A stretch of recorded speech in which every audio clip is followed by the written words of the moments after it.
Moje, mein Name ist Jerome Lulling. Anlo leiere ma e bësse Letzebäuerch. Anhaut trainiere ma d'Aussproch. T, de oder den. T am Singulier, weiblich sächlich, am Pluriel, männlich, weiblich, sächlich. Manch bisschen mi groß. So. Nach mi groß. Voilà. Geseist du Fra? Geseist du Chantal? Geseist du Villa? Geseist du Mädchen? Geseist du Häuser? Geseist du Villaen? Geseist du Mädascher? Geseist du Billa? Heierst du Ten? Heierst du Katzen? Heierst du Zisch? Heierst du D'autoen?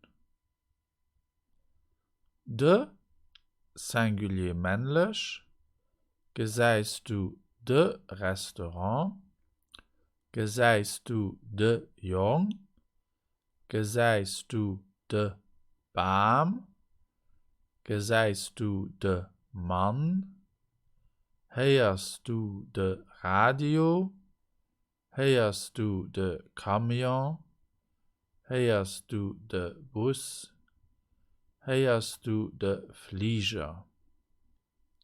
Den, Singulier männlich, geseist du den Albert, geseist du den Dösch, geseist du den Hotel, geseist du den Hund, heierst du den Handy, heierst du den Tram, heierst du den Auto, heierst du den Nopa.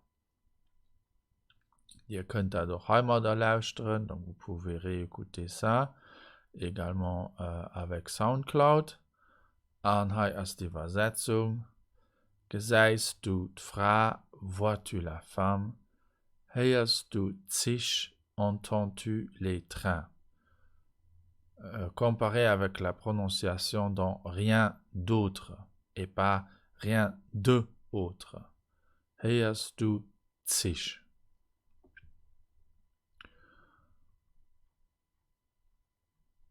Sur mon site exercice.lu, il y a encore d'autres